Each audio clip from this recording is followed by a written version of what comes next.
The wind came for them first. It always did. A widow knelt beside a narrow bed and counted the breaths of a sleeping child.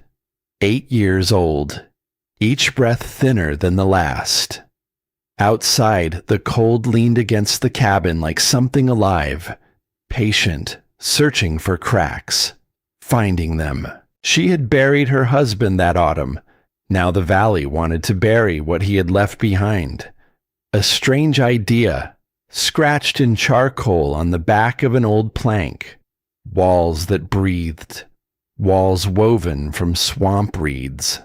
Walls a dead man once swore he had seen holding back a desert sun, 3,000 years after the hands that built them turned to dust. They laughed at her. A grieving old woman, gambling a little girl's life on weeds. Let them laugh, because the child's lungs were failing, because the woodpile was nearly gone, and because somewhere beyond the frozen hills, a winter was gathering that would not care who was respected and who was a fool. A winter that would come knocking on every door in the valley and ask the same cold question. Can these walls hold? She meant to answer it. Alone, if that was the only way left. The cold did not arrive that winter so much as move in. It came down from the high country slow and certain, the way grief comes, not all at once, but in the small hours, when the fire burns low and the house goes quiet. A widow stood alone at the window of a cabin set against the foothills, watching the first hard snow scrape sideways across the frozen ground. She was 57 years old. Her hands were strong still, but they ached now in the joints, the way her mother's hands had ached, and her grandmother's before that. She held a tin cup of coffee, gone cold an hour ago. She had forgotten to drink it. Behind her, the cabin breathed its small troubled sounds, the pop of a dying log, the creak of timber pulling tight against the cold, and underneath all of it, so faint she had trained herself to hear it even in her sleep, the thin, wet rattle of a child trying to breathe. The woman's name was Marin Thorne, and this was the first winter she would face without him. The man had been gone since autumn. One morning he had walked out to mend the far fence line, the way he had 1,000 times, and by midday a neighbor's boy had come riding hard up the trail with his hat in his hands, and the truth already written across his young face. His heart, the doctor said later. Quiet, quick, no warning. That was the cruelty of it. No warning. A woman could prepare for almost anything if the world gave her warning. A long illness, a slow goodbye. Time to say the things that go unsaid across 30 years of marriage. But he had simply stepped out into an ordinary morning, and the morning had kept him. Elias Thorne had not been a large man, nor a loud one. He read slowly and wrote slower. Most of what he knew lived in his hands instead of in books, and people in the valley had sometimes mistaken his silence for simplicity. They were wrong about that. They were wrong about a great many things, as the winter would soon prove. But on this night, with the snow turning and the dark coming early, Marin Thorne was not thinking about being proven right. She was thinking about a sound. The child slept in the corner nearest the stove, buried under 2 wool blankets and a sheepskin that had once belonged to her grandfather.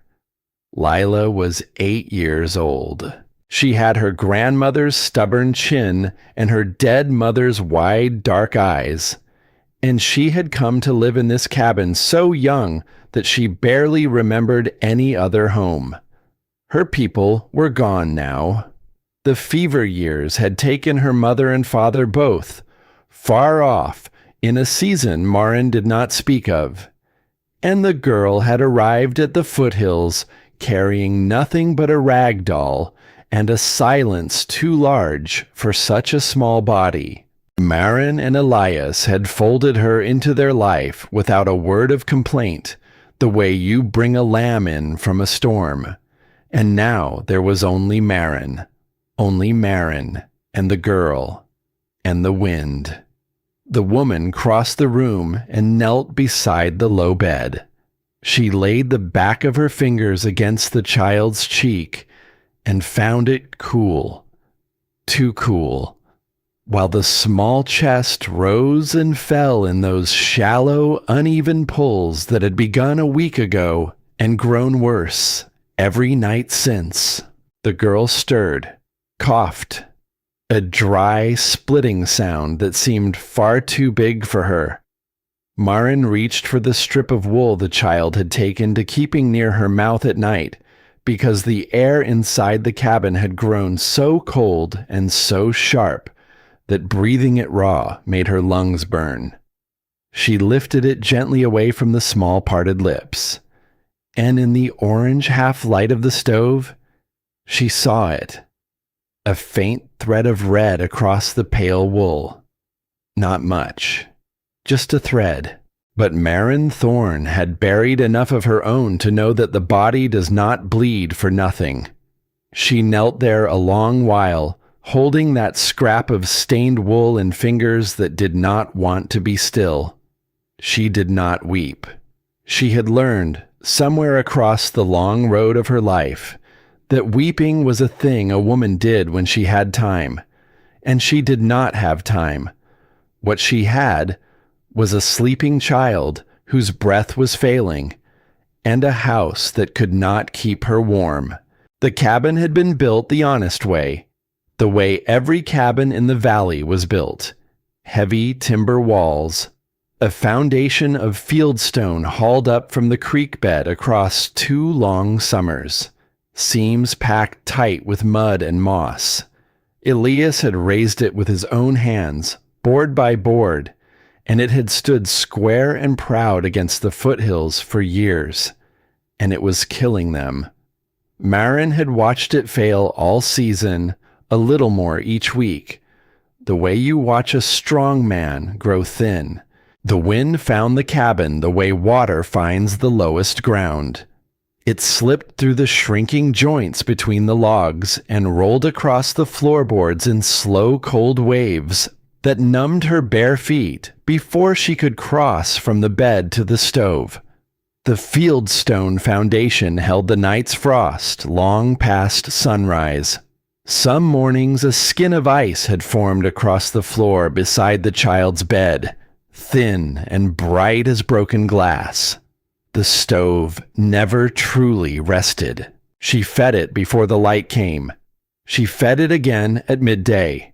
She fed it before sleep, and rose in the black middle of the night to feed it once more.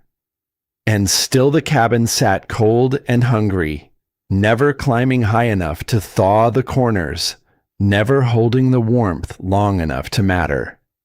She kept the soup pot close against the stove now, because the grease would harden across the surface if it sat even an arm's length too far from the heat. The walls themselves wore a fine coat of frost by morning. They glittered.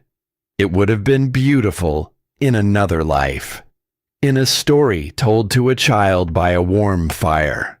But there was no warm fire here, only a stove that ate wood faster than the woman could split it, and gave back less than it took. She had burned through most of the woodpile already, and the worst of the cold had not even arrived. She knew that the way an old woman knows things, in her knees, in the strange greenish light along the horizon at dusk, in the way the dog down at the lower place had begun sleeping pressed against the chimney stones, something was coming, and the house would not hold. That night, after the girl's breathing had settled into something steadier, Marin did not go to her bed. She could not bear the bed.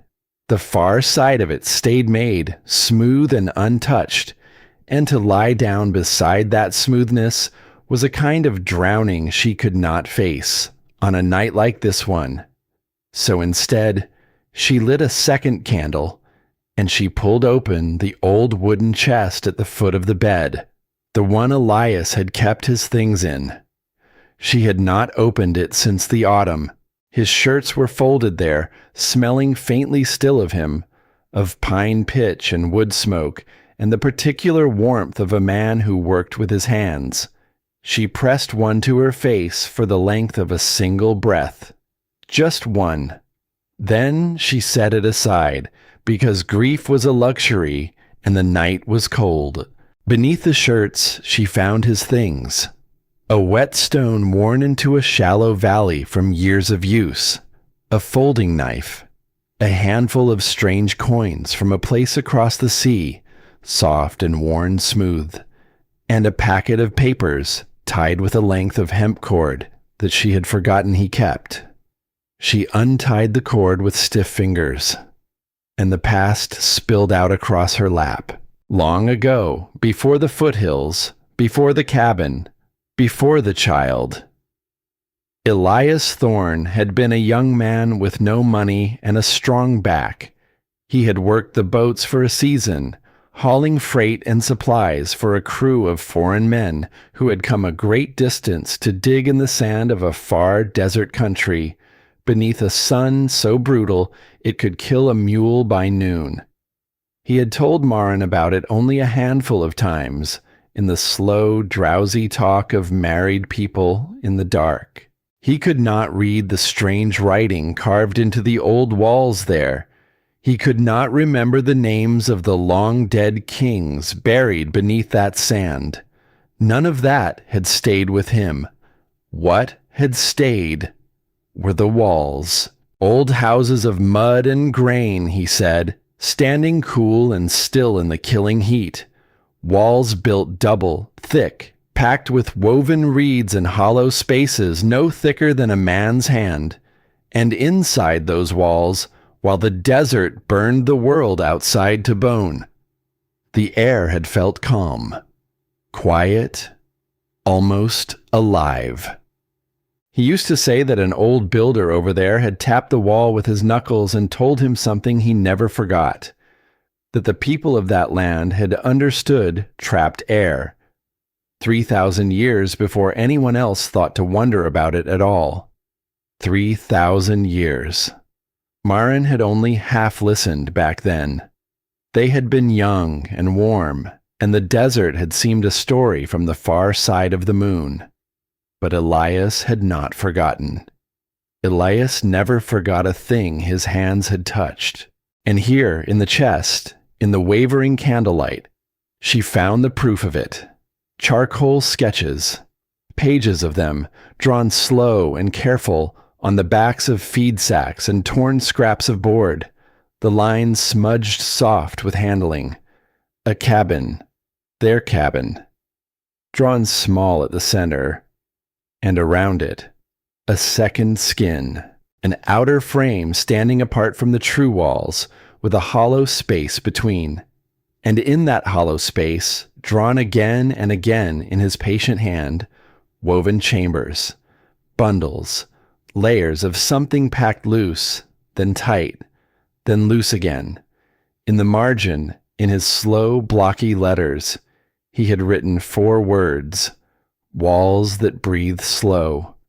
Marin sat very still. She understood all at once what she was looking at.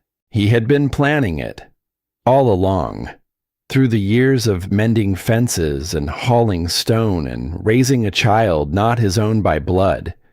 He had carried the memory of those ancient reed walls across an ocean and across a lifetime, and he had meant to build them. He had meant to wrap their cabin in a second skin and trap the quiet air inside it, the way the old desert builders had done 3,000 years before. And then one ordinary morning the world had kept him, and the sketches had gone into the chest, and the cold had come. A sound rose in the woman's throat. She pressed it down. Outside, the wind struck the cabin broadside, hard enough to rattle the dishes on the shelf and shiver the candle flame nearly flat. And in the corner, the child coughed again. That dry, tearing sound. Maren looked from the sketches in her lap to the small shape beneath the blankets, and back again.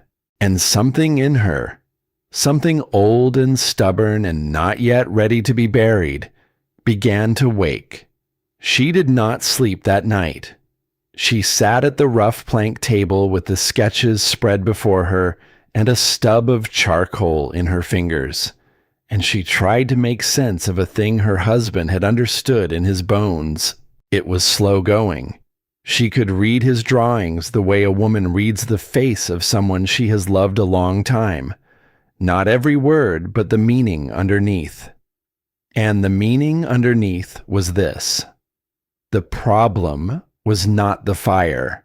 She had spent all season fighting the wrong enemy, feeding the stove, burning more and more wood, cursing the cold as though the cold were a thief she could simply outwork.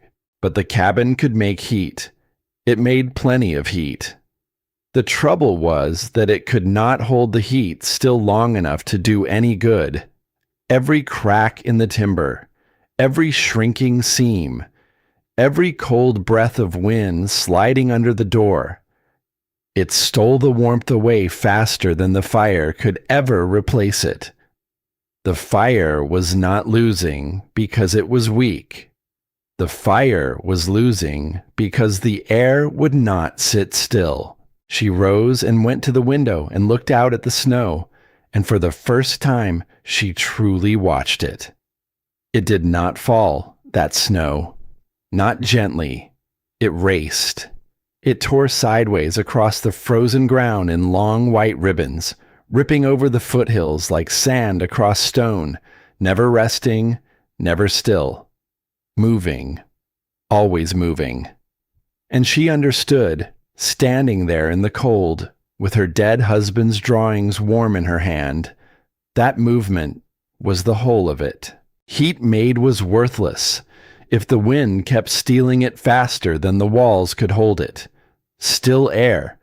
That was the secret the old desert builders had known. That was what Elias had been trying to give them all along. Not a heavier wall, not a thicker one, not more stone and more timber and more fire. A quieter one. A wall that could hold a pocket of still, warm air the way cupped hands hold water. A wall that breathed slow. But knowing a thing and doing it are two different roads, and the second is always longer. Maren Thorne sat back down at the table as the candle guttered low, and the doubt came for her the way the cold came for the cabin, slow and certain and patient. Because she knew what it would look like, what he had drawn. It would look like madness. To wrap a good timber cabin in a second skin of woven swamp reeds, in a valley where every soul measured a man's worth by the heaviness of his walls. She might as well stand in the trading post and announce she had lost her mind to grief. She could already hear them, the freighters who passed on the road, the men at the trading post with their coffee and their certainty. They had been gentle enough to her face since Elias passed. A widow earns a little gentleness.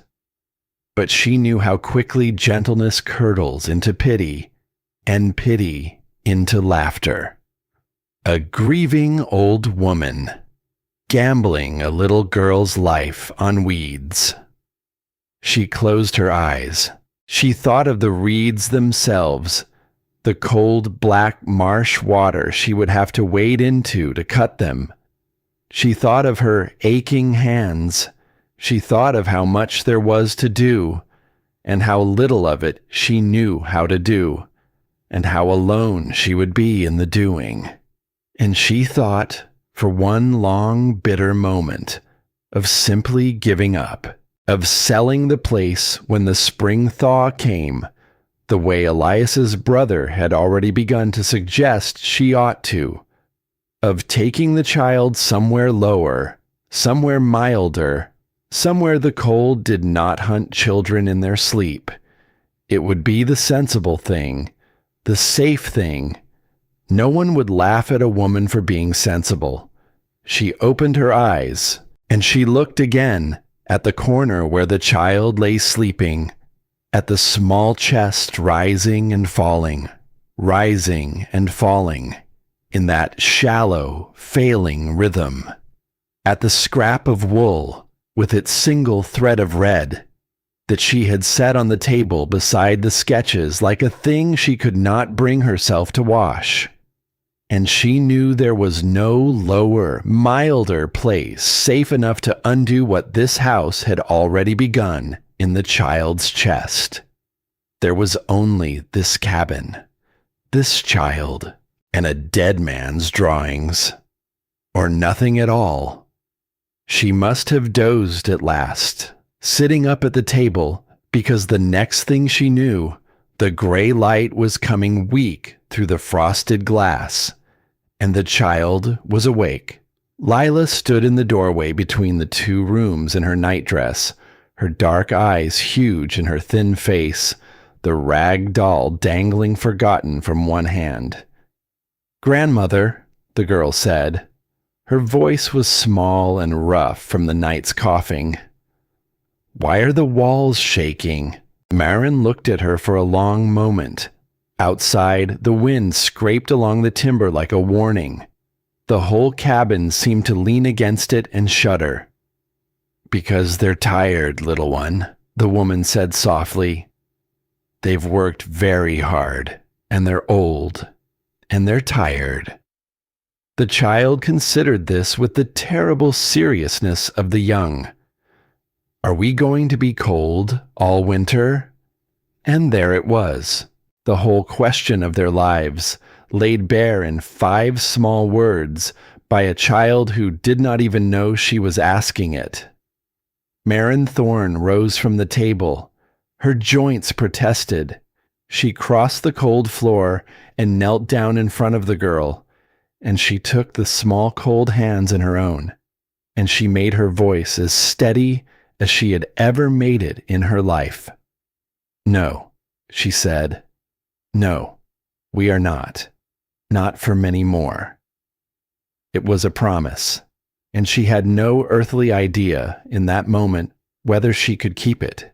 The girl studied her grandmother's face the way children do, searching it for the truth beneath the words. Whatever she found there seemed to satisfy her. She nodded once, then she coughed, and Marin gathered her up against the warmth of her own body and held her. And over the small dark head, she looked out the window at the snow tearing past. And she stopped being afraid of the laughter. That was the moment. Not a grand one, not a thunderclap, just an old woman holding a sick child by a cold window, deciding, let them laugh. Let the whole valley laugh until the foothills rang with it.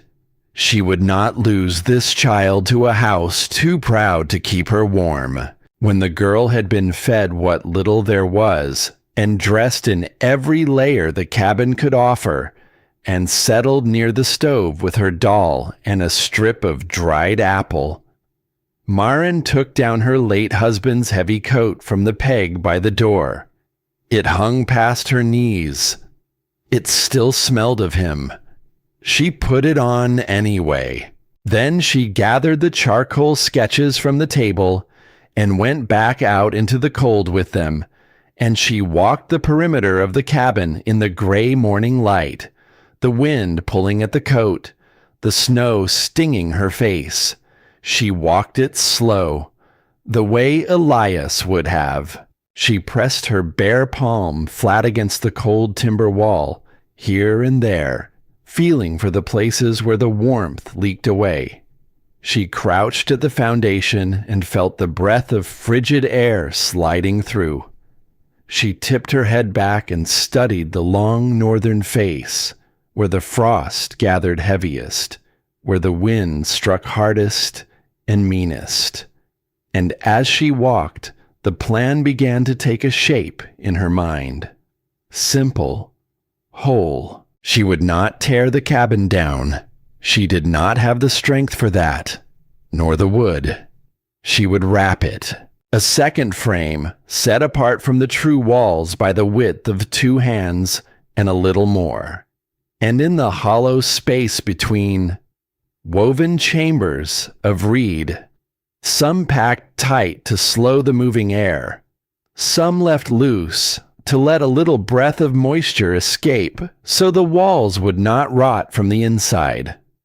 A rough outer skin to shed the snow, narrow gaps beneath the eaves to let the whole thing breathe, slow and quiet, like a sleeping thing, not a sealed tomb, a living wall, exactly as he had drawn it, exactly as the old builders of that far desert country had raised it, 3,000 winters before a single soul in this valley was ever born. She finished her slow circle of the cabin and came back to the door, and she stood there a moment in the falling snow, an old woman in a dead man's coat, looking at the squat, failing house that held the last of her family. The wind hammered the foothills, the cabin trembled, and Marin Thorne, for the first time since the autumn morning that took him, felt something other than grief move through her. It was not hope, not yet. Hope was too soft a word for the thing she felt. It was purpose.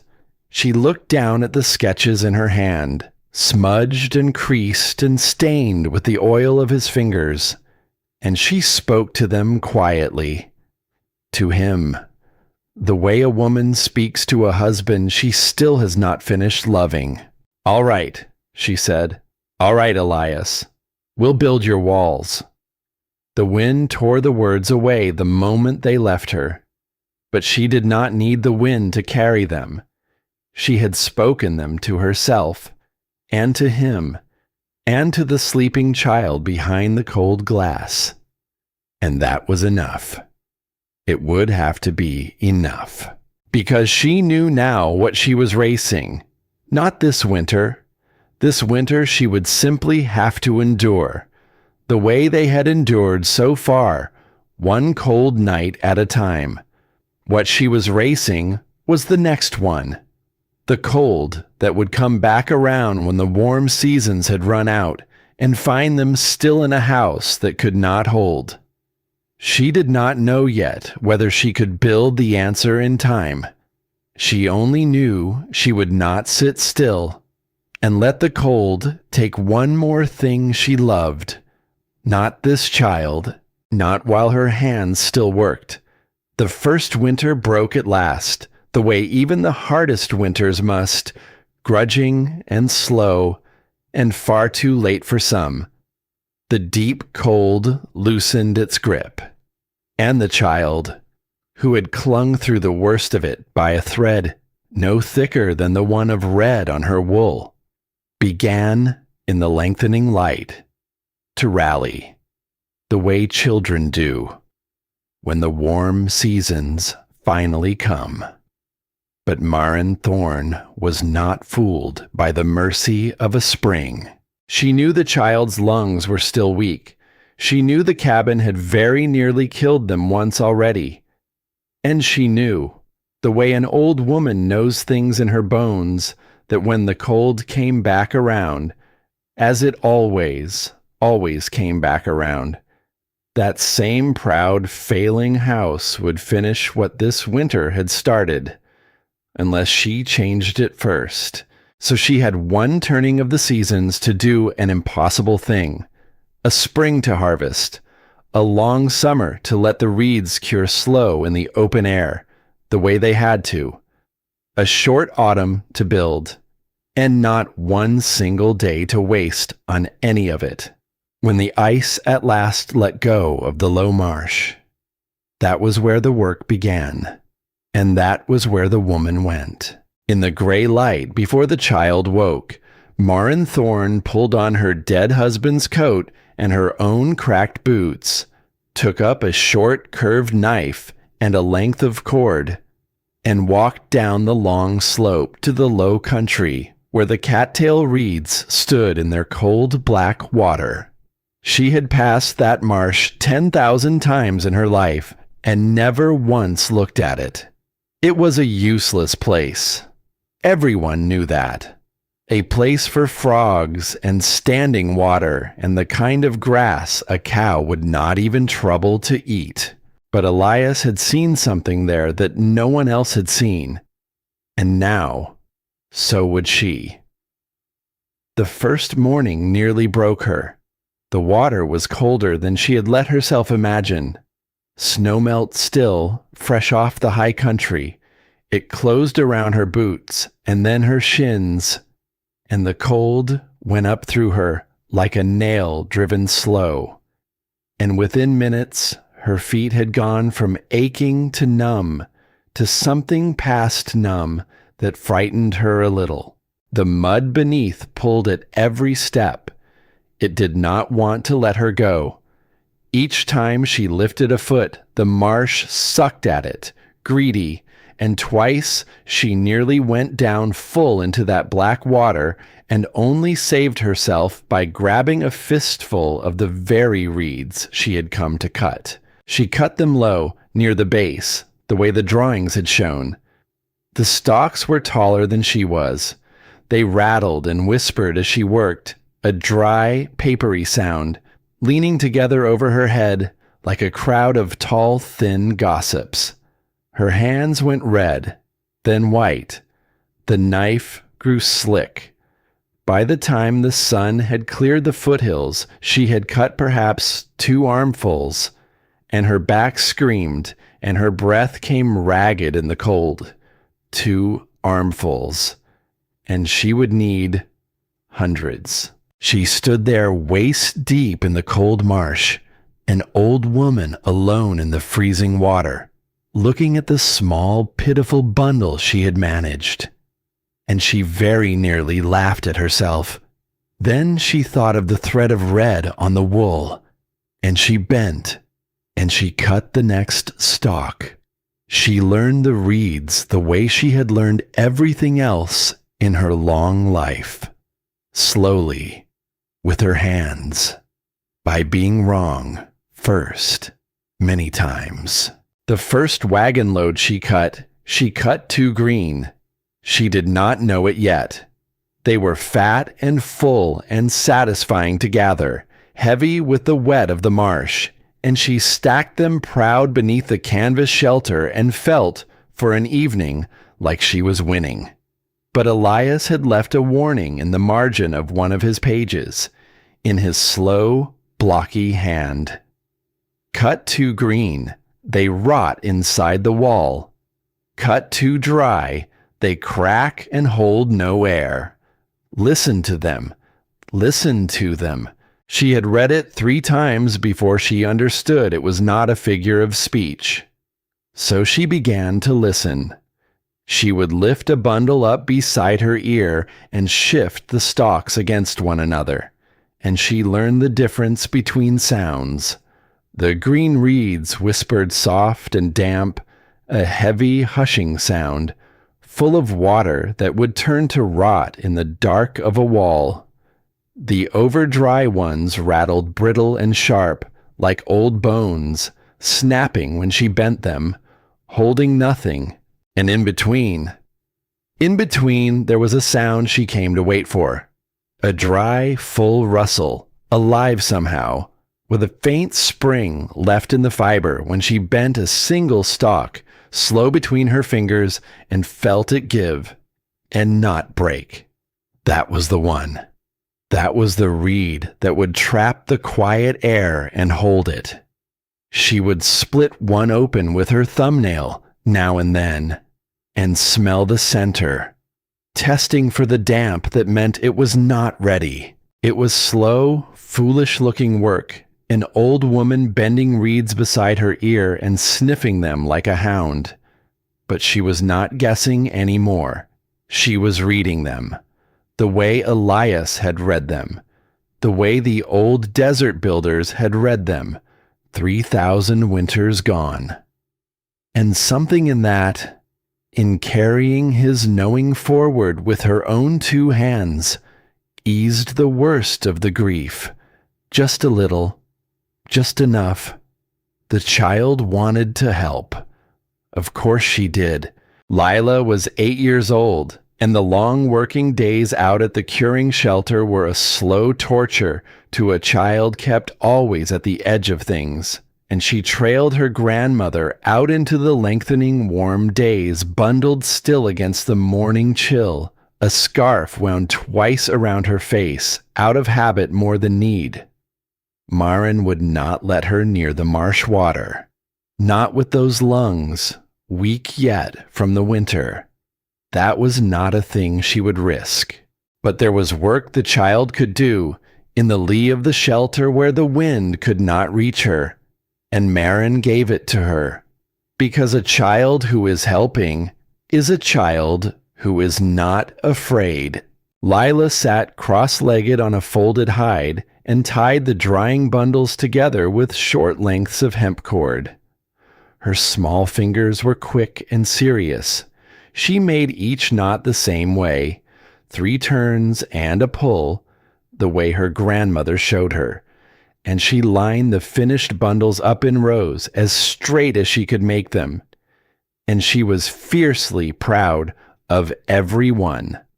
One warm afternoon, as Maren stacked another row of curing reeds against the fence, the child looked up from her knots. "Grandmother," she said, "will this really make the walls stop shaking at night?" Maren stopped what she was doing. She looked at the small, serious face, at the dark eyes that had already seen more loss than any child should. "That's the idea, little one," she said. It was the same answer Elias might have given. Spare. Honest. Carrying no promise it could not keep. The child seemed to find it sufficient. She bent back to her knots, but Maren stood a moment longer in the warm light, watching those small, quick fingers tie the humble reeds into bundles. And she felt the weight of the thing settle a little heavier across her shoulders, because the child believed her. And belief in a child is a terrible and a holy thing to carry. By the time the first true frosts came hard and stayed, the harvest was long cured, and the building began. And the building was where the valley first began to talk. The frame rose around the old cabin slow, post by post, in the shortening days. Maren worked from before light to after dark. She set the outer posts apart from the true walls by the width of 2 hands, and a little more, exactly as the drawing showed, and she sank them deep, and she braced them with whatever she could spare. She was not a builder. Her hands knew the work of a long, hard life. But not this. She made mistakes. She set a post crooked and had to pull it and set it again.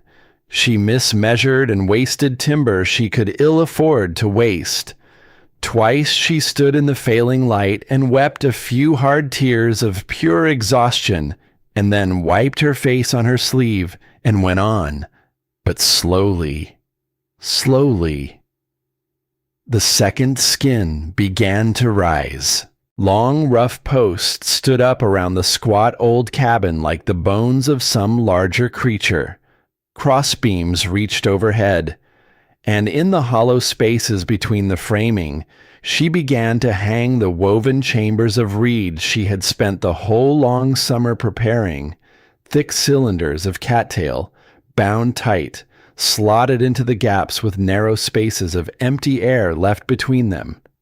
From a distance, the cabin no longer looked like a home.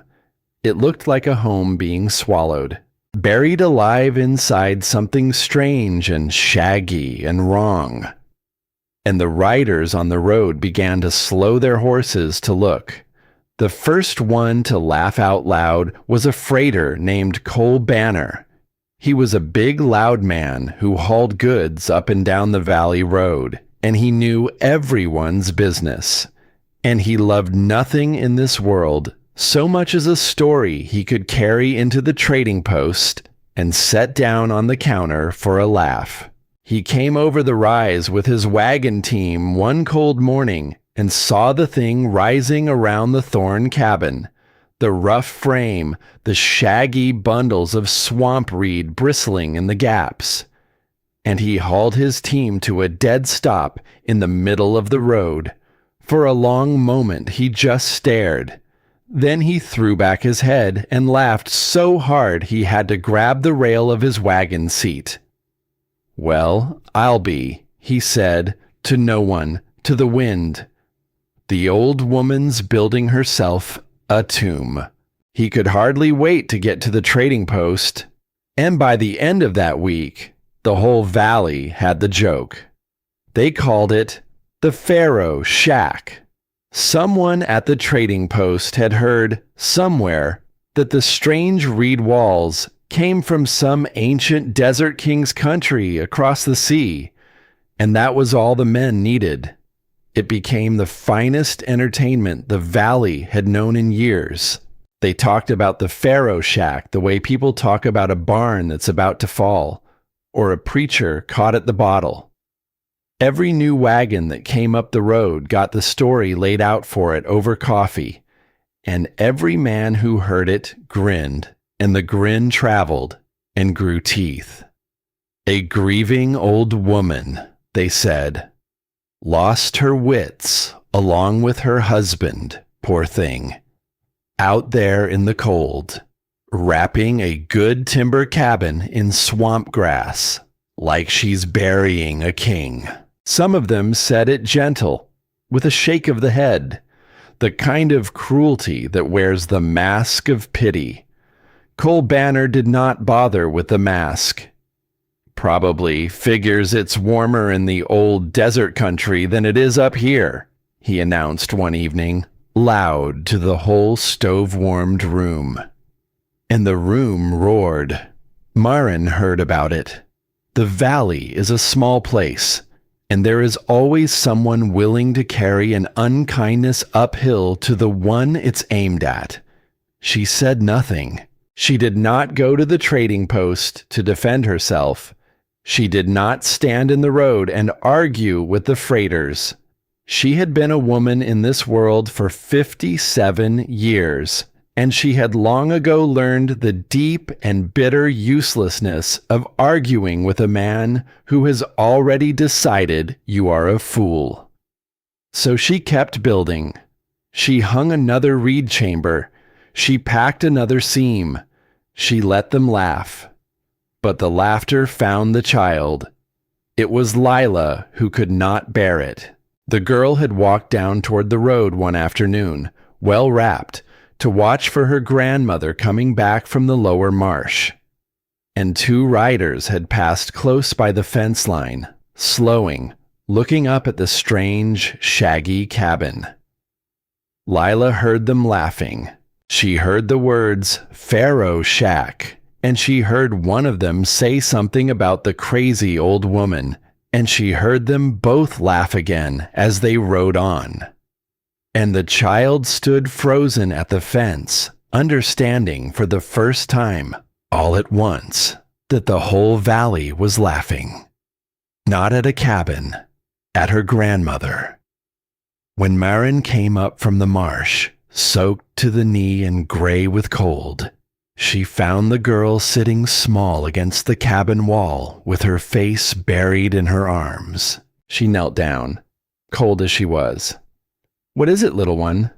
The child lifted her face. Her eyes were red.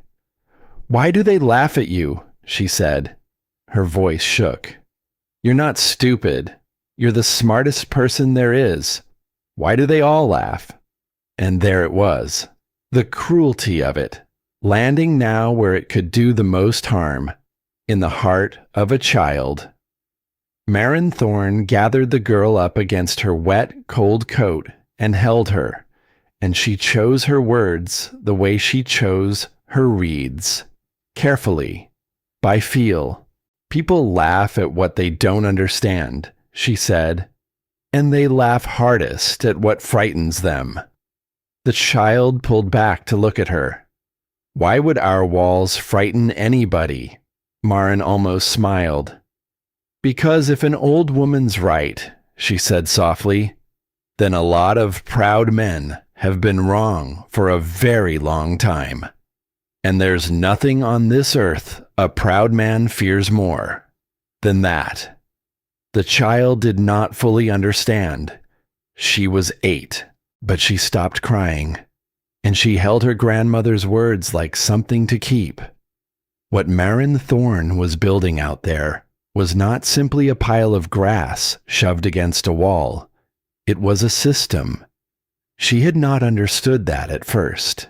She had thought, in the early days, that the thing to do was pack the reeds in as tight and as thick as she could, the way you'd stuff a coat. More is warmer, surely, but Elias's drawings said otherwise, and the marsh and her own slow learning taught her the rest. The woven chambers were not one solid packed mass. They were arranged in layers, thick cylinders of tightly woven reed, and then, between them, narrow pockets of empty air left on purpose. Some sections she wove tight, to slow the moving air to a crawl. Others she left looser, almost open, so that a small breath of damp could pass and not be trapped, because that was the danger she had not seen at first. A wall sealed up tight and dead would trap the wet inside it, the way a shut cellar traps rot. The damp would gather in the cold heart of the wall and never leave, and the reeds would soften and rot, and the whole thing would die from the inside out. But a wall left too open would let the moving air pour straight through and strip the warmth away as fast as the stove could make it. She had to hold the line between the two, warmth and breath, both at once, so the outer rough skin she built never quite touched the reed chambers behind it. She left a narrow channel between them so that any damp driven through the outer boards by a storm could dry in the open air before it ever reached the reeds. And around the chambers she packed a sealing mix of mud and lime, not pure clay, which would only trap the wet, but lime, which let the wall give up its damp slow over time, like a long-held breath. No one in the valley built this way. Every other cabin in the foothills trusted in thickness alone. Heavy logs, thick stone, more mass, more wood on the fire, brute force against the cold. Marin Thorne was building something else entirely. Not a heavier wall, a quieter one. One evening, with her hands raw and the light going, she stood back and looked at the north face she had just packed, and a doubt took her. Whether she ought to cram the chambers tighter still, to be safe. And clear as anything, she heard Elias's voice in her memory from one of those long, dark married talks. A dead wall rots, he had said. A breathing wall lives. She left the chambers as they were, and she went inside to the child, and the low fire, and the cold bed, and she did not sleep much. The first real trouble came with the first real storm of the new season. It rolled down out of the high country one night without much warning. Wet snow turning to freezing rain and back to snow, driving hard against the north side of the half-finished walls for hours that felt like days. Marin lay awake in the dark and listened to it hammer the cabin, and somewhere past the middle of the night, A cold dread woke in her that she could not name and could not shake. She rose before light. She pulled on the heavy coat. She took a lantern and went out into the screaming dark. The cold hit her like a flat hand. The snow hissed across the ground around her boots. She made her way to the north wall, the worst wall, the wall the wind always hated most. And by the swinging lantern light, she pried loose two of the rough outer boards and reached her bare hand into the hollow behind them, and her breath stopped in her throat. Ice, not water. Ice. A thin, fragile skin of it formed inside the chamber along the coldest seam, small, almost nothing, but real. The wall was holding too much wet in its coldest corner. It was beginning, in that one place, to do the very thing she most feared. It was beginning to die. Maren Thorne knelt there in the snow with her hand in the freezing wall and the lantern guttering and the storm tearing at her dead husband's coat. And for the first time since she had opened the chest, the doubt came all the way in. What if the proud men were right? What if it was only an old woman's grief, dressed up as a plan? What if she had taken the last of her strength and the very last of her time and built a rotting tomb around the child she had sworn to save? What if Elias had been wrong, and she had simply loved him too much to see it? She did not cry. She was too cold and too frightened to cry. She knelt in the snow a long time. The lantern burned down low, and then, slowly, she pulled her hand out of the wall, and she sat back on her heels, and she made herself do the only thing left to do. She made herself think. The wall was not dying because the idea was wrong. She turned it over and over in the dark, the way Elias would have, and she felt her way down to the truth of it. The wall was not failing because reeds could not work. The reeds were working. The trouble was that in that one cold corner, the damp had nowhere to go. She had packed it too tight and too low, and the breath of the wall could not reach it. The wall did not need to be sealed tighter. The wall needed to breathe better. By the cold gray light of the morning, she was already cutting new gaps, narrow slots beneath the eaves on the north face, to let the trapped damp climb up and out. She thinned the reed packing along the coldest channel, opened it, let the slow air move through where before it had stood dead and freezing. She worked all that day, soaked and shaking, the child watching anxious from the doorway. It was a hard lesson. It had cost her a night of terror and a near loss of all her faith. But she had learned it. The wall had to learn to breathe before the deep cold came, or it would not matter how clever the rest of it was. She was still up on the ladder fixing the north eaves when the most respected builder in the valley came to tell her she was a fool. His name was Garrett Stroud. He owned the sawmill down the valley, and he had raised half the cabins in the foothills, and what he did not know about building did not, in the common opinion, exist. He was not a cruel man. That was almost the worst of it. He was a serious man, and a proud one. And he had heard about the storm and the trouble, and he had ridden out because he genuinely believed he was about to save a grieving widow from herself. He walked slow around the strange, shaggy structure with a hard, professional eye. He pressed his thumb into the mud and lime seams. He looked up at the new gaps beneath the eaves and frowned. He rapped the reed walls with his knuckles, listening, the way a man knocks on a melon. Then he turned to her. "I'll say it plain," he said, "because nobody else will, and you deserve plain." He nodded at the wall. "Those walls are dying already. You've seen it yourself, I expect. The wet got in. It always does. And it'll come back, deeper, every storm, till the whole thing turns to rot." Maren came down off the ladder. She did not argue. He took her silence for the beginning of sense and pressed on, gentler.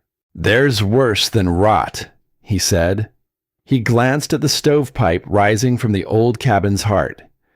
"You've wrapped your whole house in dry grass and tucked a hot stove in the middle of it. One spark, one bad night with the chimney, and this." He gestured at the whole shaggy structure. "This becomes a torch, with you and that child inside it." There was no mockery in him, only conviction. That was what made it land. Maren stood in the cold and let the words settle. She thought of the child. She thought of the spark. For a moment, the fear he was selling rose up in her throat and nearly choked the answer out of her. Then she looked past him, at the gray sky gathering heavy over the foothills, the kind of sky that carries something behind it. "Then the winter will tell us," she said at last, quiet, steady. "Which one of us understands these walls?" Garrett Stroud looked at her a long moment. He had expected tears or argument, or the relief of a woman talked down off a foolish notion. He had not expected that. He shook his head slowly, and he gathered his reins, and he rode back down toward the valley. And he told the men at the trading post that the poor widow was past saving, and they ought to all be ready, come a hard night, to ride up and pull what they could from the fire. And in the silence after he was gone, Maren understood the full weight of what she had taken on. If she was wrong, the cost would not be embarrassment. The cost would be the child. The last voice against her came carrying papers. He arrived a few days later, a narrow, careful man with clean gloves and combed hair and the unbending confidence of a man who has read about a thing in a pamphlet and therefore believes he has mastered it. His name was Edmund Crane.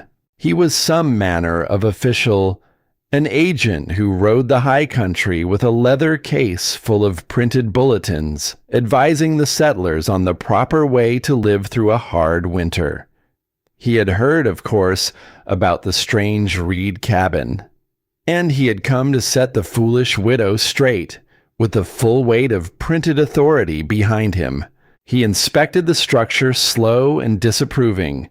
He studied the reed chambers, the breathing gaps, the mud and lime seams. He took a pamphlet from his case and held it up like scripture.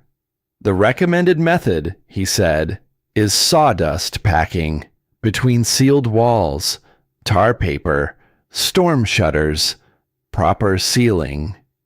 He tapped the reed chamber with 2 clean fingers, lightly, as though it might be diseased.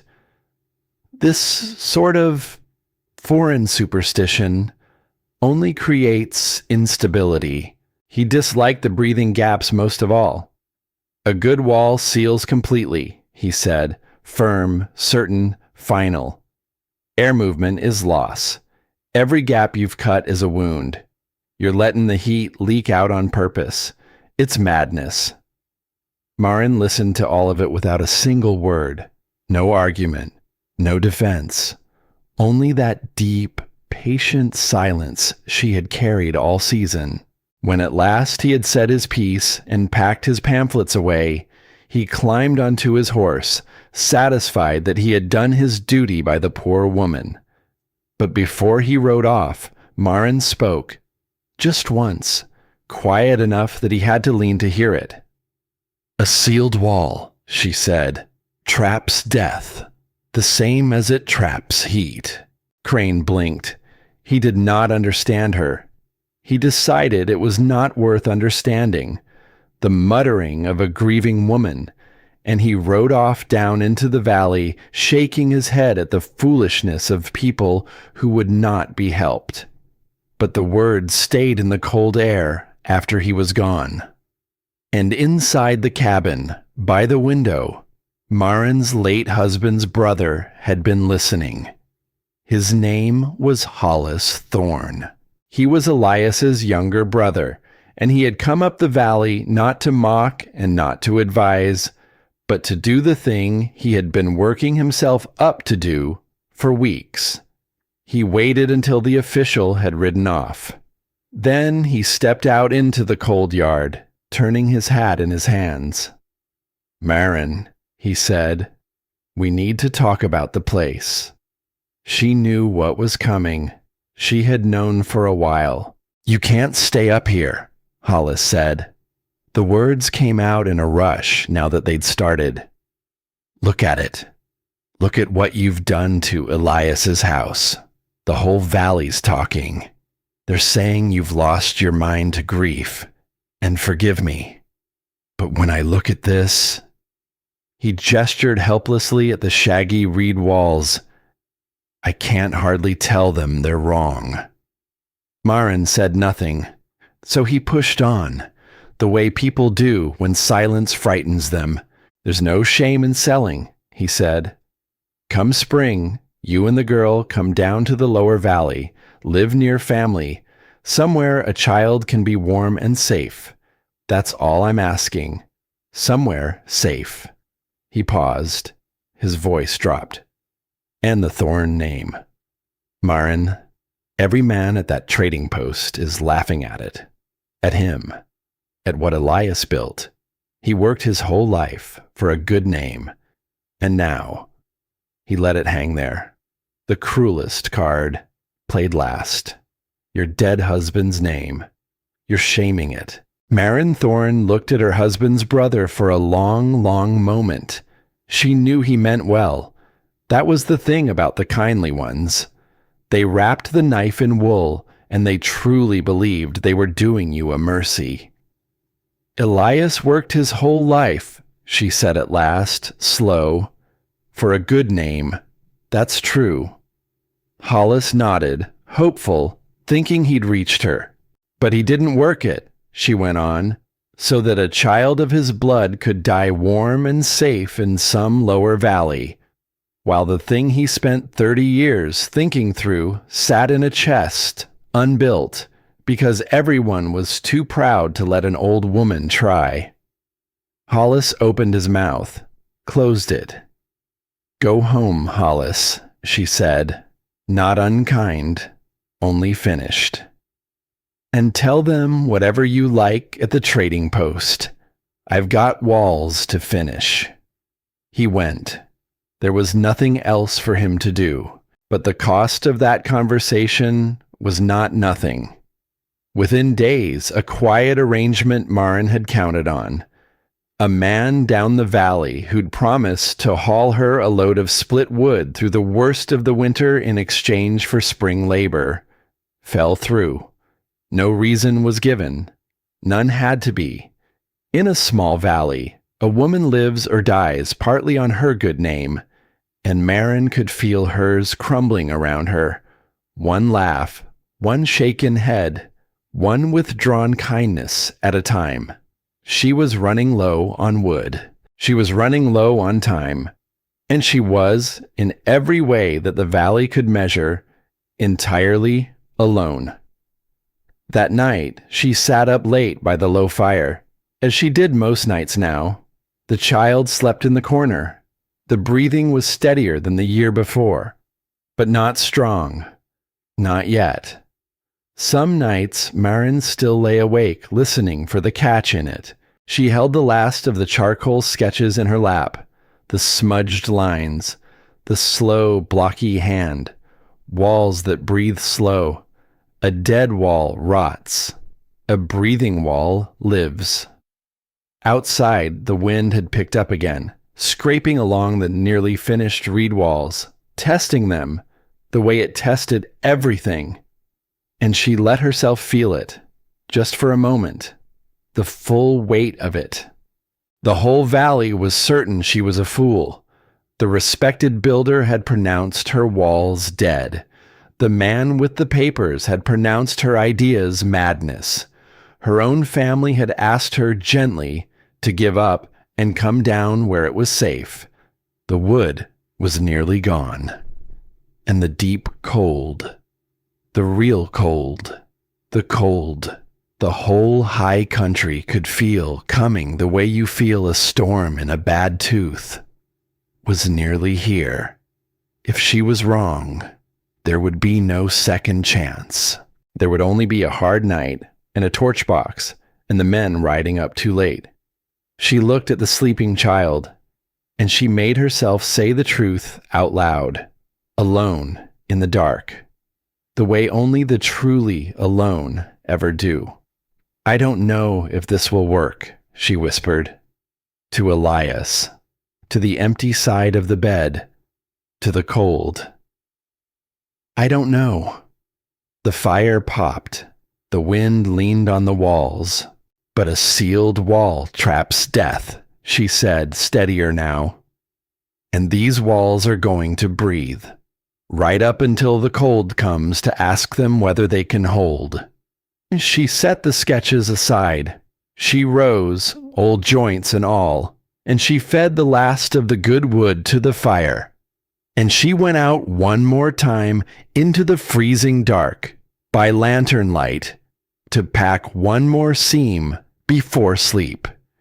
Because the deep cold was nearly upon them, she could feel it now in her bones, in her bad knees, in the strange green light along the edge of the night sky. It was coming for the whole valley, and it would not care who was respected, and who was a fool, who was a builder with a sawmill, and who was only a grieving old woman wrapping her house in swamp grass by the light of a guttering lantern.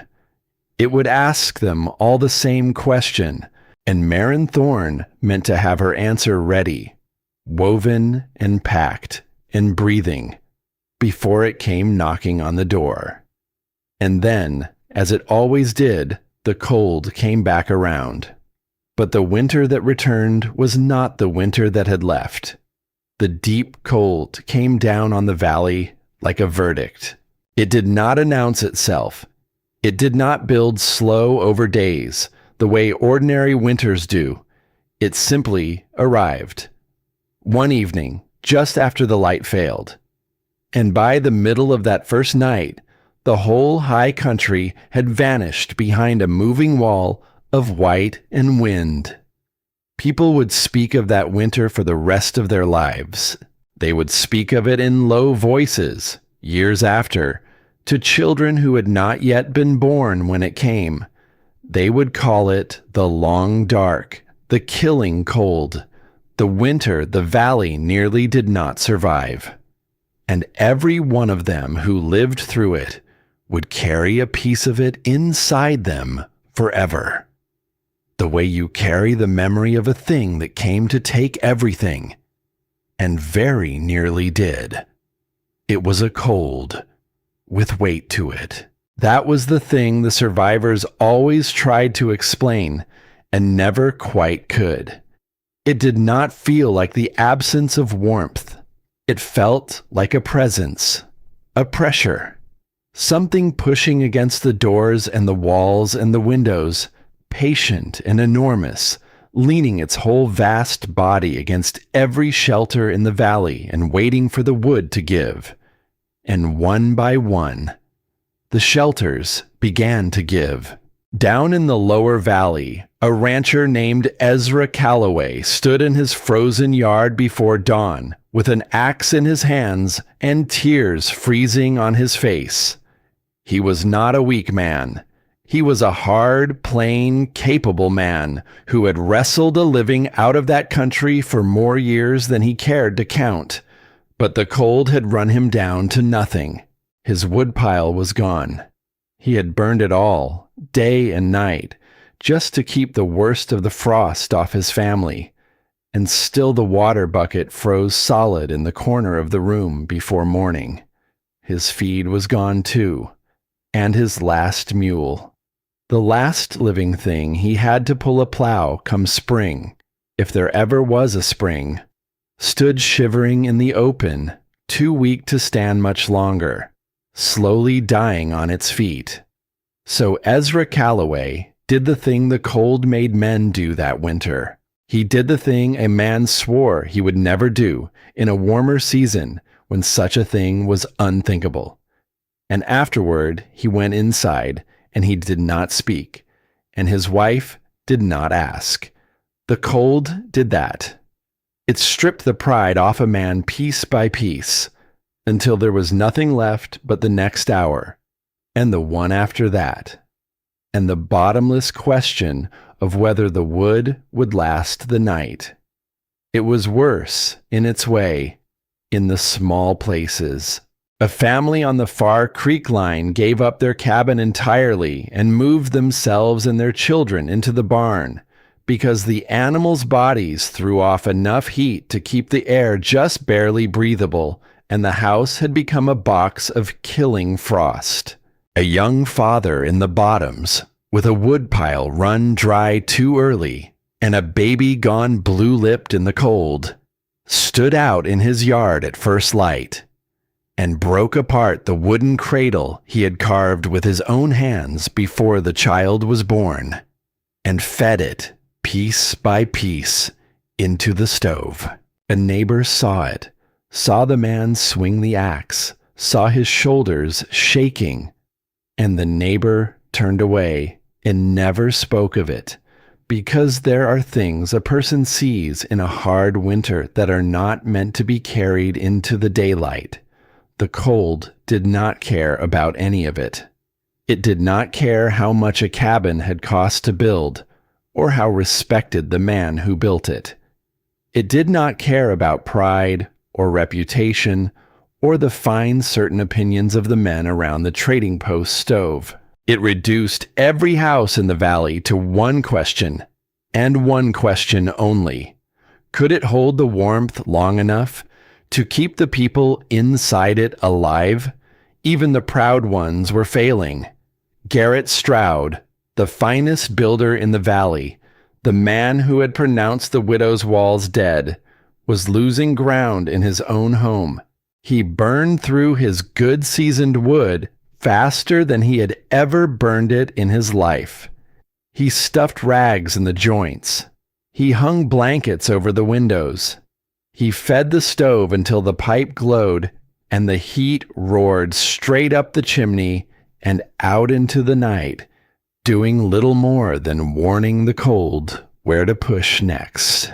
And still, by the black hour before dawn, the frost crept along the inside of his fine, heavy walls, the walls he had been so certain of, the walls built the honest way, the proven way, the way every cabin in the valley had been built for as long as anyone could remember.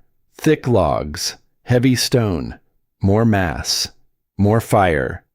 The old way was not holding. The cold was grinding through all of it, through the heavy timber and the field stone and the years of certainty. The way a saw grinds through wood gone soft with rot.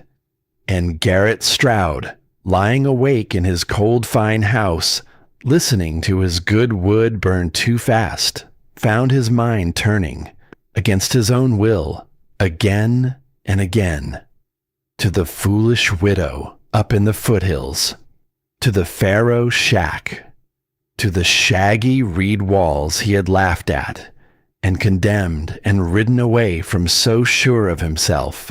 He wondered in the dark whether the fire had taken her yet. He told himself that was why he kept thinking of her. He almost believed it. And up in the foothills, while the whole valley fought and burned and slowly froze, the one soul they had all laughed at kept her lonely watch, and did not yet know whether she was winning or only losing more slowly than the rest. inside the strange wrapped cabin. It was warm, not blazing, not the desperate, roaring, wood-devouring heat the rest of the valley was fighting and losing to hold.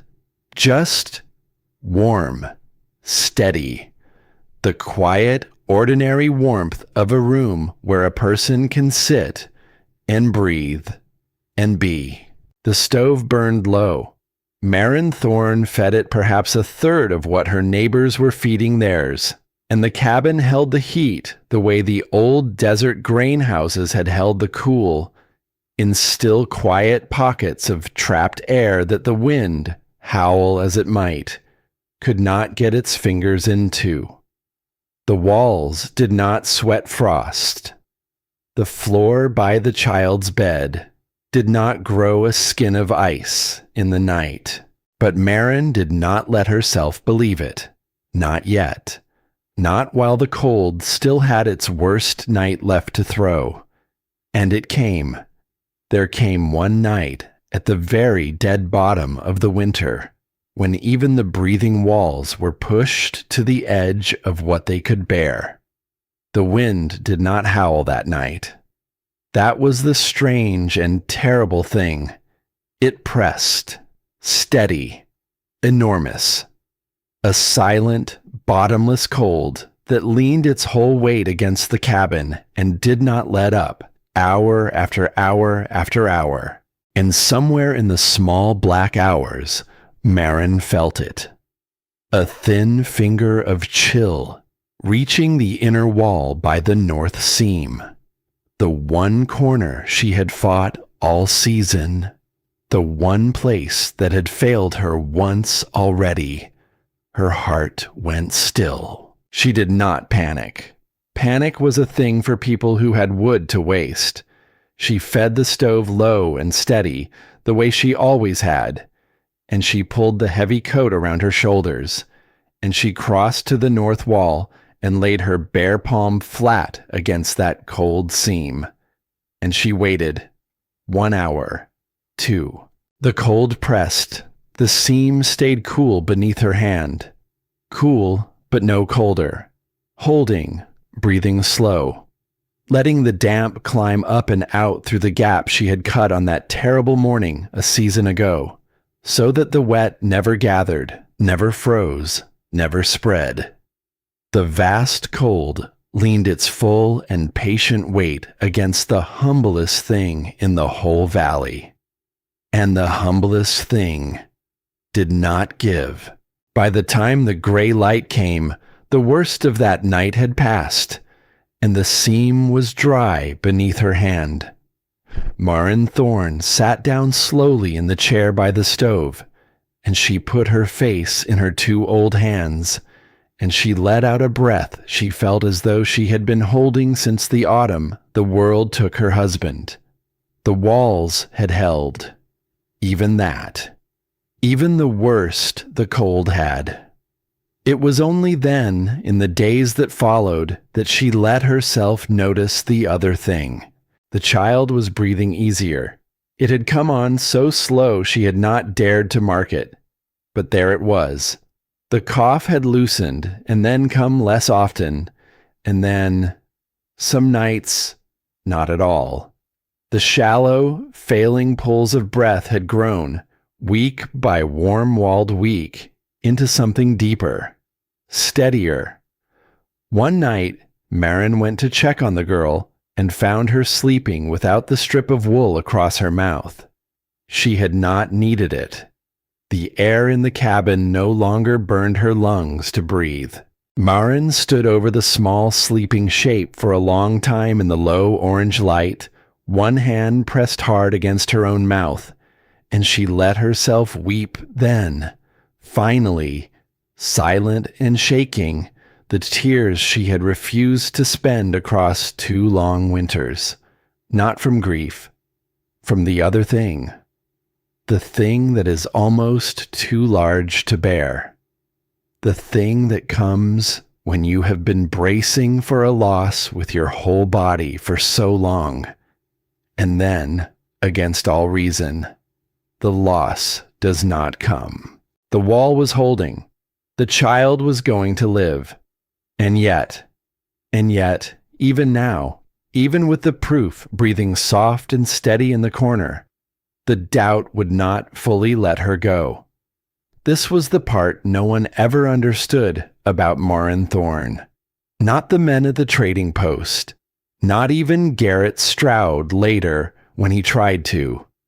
She did not walk through that winter serene and certain, an old woman vindicated, smiling at the howling cold. She was afraid the whole time. She rose in the deep of the night, again and again, and went out by lantern light into the killing wind to press her bare hand against the reed chambers, feeling for the damp, feeling for the ice, feeling for the first soft beginning of the rot that the builder had promised would come. She checked the stovepipe a dozen times a night, half mad with the fear of Garrett's torchbox. She studied the seams. She studied the breathing gaps. She studied the snow on the roof, because she knew, the way the truly humble always know, that being right one night did not mean she would be right the next. The cold was patient. The cold had all winter.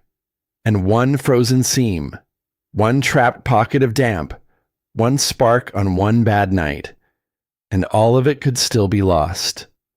So she did not rest. She did not celebrate. She kept her watch alone in the dark, while the rest of the valley fought and burned and slowly froze, and never once suspected that the answer they were all dying for was sitting up in the foothills, breathing quietly inside a house they had named as a joke. The first person to suspect was the valley doctor. His name was Asa Mills, and he was an old man himself, worn down by a lifetime of riding to the bedsides of people he could not always save. That winter had nearly killed him too, out in all weathers, going where he was called, watching the cold do its slow work on the very young and the very old. He was riding back from a hard call one night, in conditions near to a whiteout, his horse's head down low against the wind, when his road took him past the Thorne place, and something made him slow. At first he could not say what it was. Some part of his tired mind had caught on a thing that did not fit. He stopped his horse. He looked, and then he saw it. The chimney.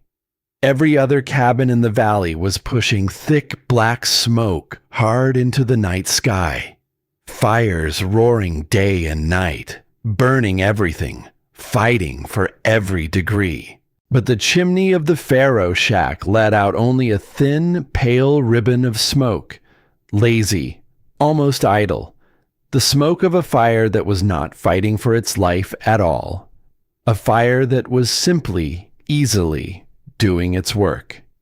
Doc Mills sat his horse in the screaming dark and stared at that thin gray ribbon for a long moment. Then he noticed the other things. The snow on the roof had melted in strange, even patterns, not in the great, dangerous ridges of ice that built up on the other cabins, where the heat was pouring out unevenly through 100 leaks. It had melted slow and even, the way snow melts on a roof over a house that is losing almost nothing. And the windows. The windows showed almost no frost at all. The old doctor had spent that whole winter watching frost climb the inside of every window in the valley, thick enough to blind the glass. But the windows of the widow's cabin were nearly clear. He looked a long time. Then, slowly, he rode on into the storm. And he said nothing to anyone, not yet, because he was a careful man. And he did not believe what he had seen, and he wanted to see it again before he let himself believe it. But the thing had taken root in him, the careful, dangerous root of a question. The next was the one who had laughed loudest. Cole Banner came up the foothill road one bitter morning, hauling what little freight still moved in that cold, his scarf wound tight across his face, and his team straining and miserable. He looked toward the Thorn place out of pure habit. He had been looking at it for weeks now, the way you look at a thing you've made a joke of, expecting to feel the same easy laugh. And the laugh died in his throat, because there, standing at the window of the strange wrapped cabin, in nothing but a wool dress, was the child, the little girl, the granddaughter. She was not bundled in 3 layers and a scarf. She was not huddled by a fire fighting for warmth. She was standing easy at the window in a plain wool dress, looking out at the snow, and she was not shivering. She was not shivering. Cole Banner pulled his team to a slow stop in the middle of the frozen road. The cold that morning was the kind that froze a man's breath into ice in his beard, the kind that had killed livestock standing upright in the open fields not a mile away. And the child stood at the window of the Pharaoh shack in a thin dress, warm, easy, like it was a mild spring evening, for the first time all winter. For the first time, maybe, in a long, loud life of always having something to say. Cole Banner said nothing at all. He looked at the warm child in the window. He looked at the thin, lazy smoke from the chimney. He looked at the shaggy reed walls he had named as a tomb. Then he clucked to his team, and he drove on, slow and quiet, and changed. And across the valley, the laughter that had surrounded the Pharaoh shack all season began, at last, to die. It was not replaced by respect, not yet. It was replaced by something far more dangerous to a man's certainty. It was replaced by confusion. Garrett Stroud held out as long as his pride could bear it, but there came a night when his own fine house dropped so cold, so fast, with frost climbing the inside of his proven walls, and his good wood vanishing into a hungry fire that gave back almost nothing, that the builder lay awake and finally let himself think the unthinkable. What if the old woman was right? He fought it. A man who has built half a valley does not surrender his certainty easily. But the cold is a great teacher, and it teaches the proud last and hardest. And by the gray morning, Garrett Stroud had made up his mind.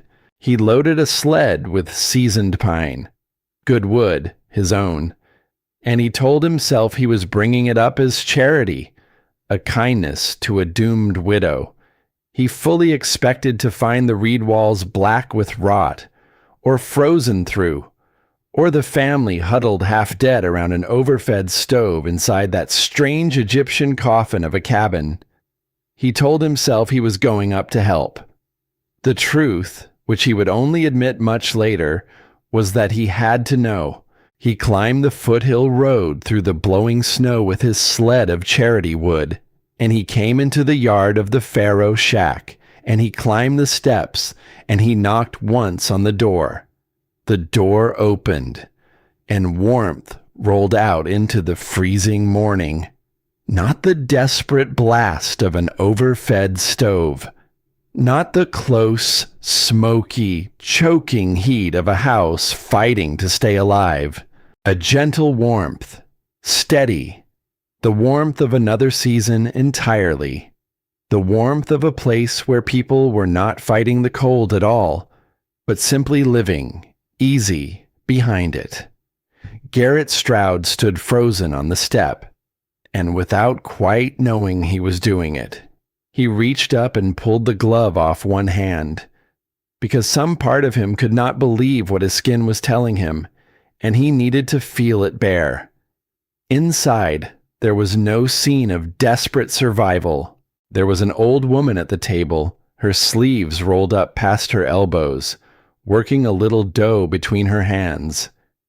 There was a child asleep in a chair by the window, by the frost-rimed window, with the killing cold pressing against the glass not a hand's width away. Sleeping warm and easy, with no wool scarf across her face. There was a stove burning low and quiet in the corner, not roaring, not fighting, just working. Marin Thorne looked up at the man in her doorway, the man who had pronounced her walls dead, the man whose words had turned the whole valley against her. She did not gloat. She did not even smile. She simply rose and poured a tin cup of coffee from the pot by the stove and crossed the room and put it into his bare hand. Garrett Stroud took it. He could not seem to find any words.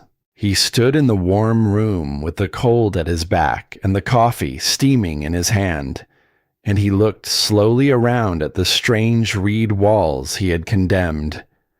And then he did the thing a builder does, the thing his hands knew to do before his pride could stop them. He crossed the room, and he laid his bare palm flat against the inside of the reed wall, beside the window, beside the killing cold. And he waited to feel the chill bleeding through. It did not come. The wall was not cold. It was not even cool.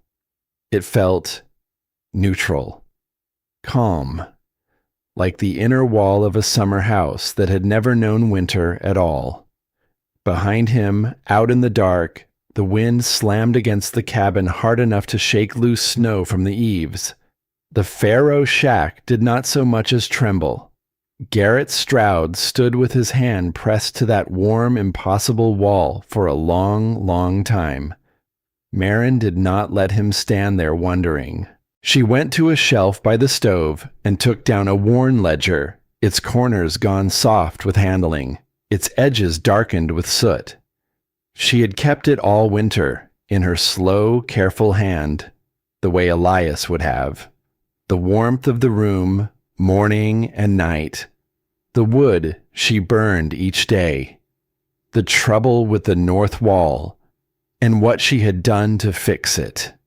The way the breathing gaps changed everything. She set it in front of the builder without a word. Garrett Stroud sat down at the table and opened it, and the steady low fire crackled beside him, and he began to read. And the numbers, the plain, patient, undeniable numbers in an old woman's hand, took the last of his certainty apart. She was burning a fraction of the wood he was burning, a fraction of what any cabin that size in the valley was burning.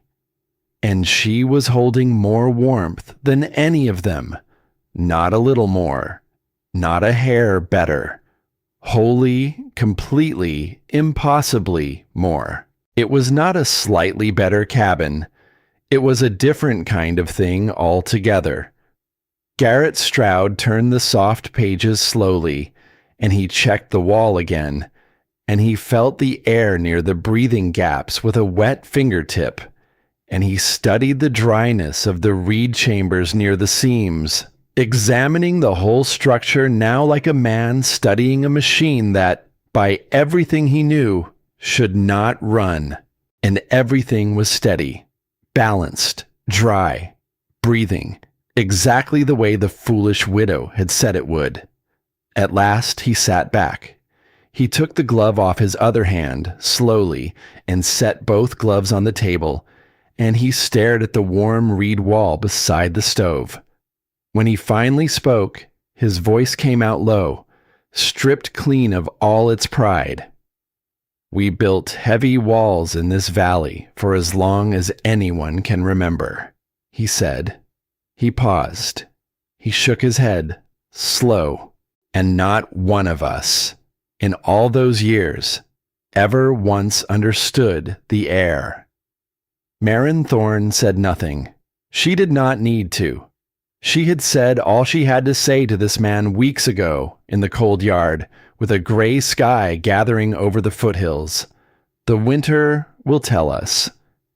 Which one of us understands these walls? The winter had told him. Word of the builder's visit moved through the valley faster than the storms had, and it reached, soon enough, the narrow, careful man with the pamphlets. Edmund Crane did not believe it. He could not afford to believe it. He had ridden the high country telling settlers, with the full confidence of printed authority, that sealed walls and sawdust and tar paper were the only proven way. He had stood in the widow's yard and called her breathing gaps a wound, her whole method of foreign madness. If the Pharaoh shack had survived, if it had done better than survived, then a great many of his certainties were going to have to die. So he came back. But this time he did not come with pamphlets.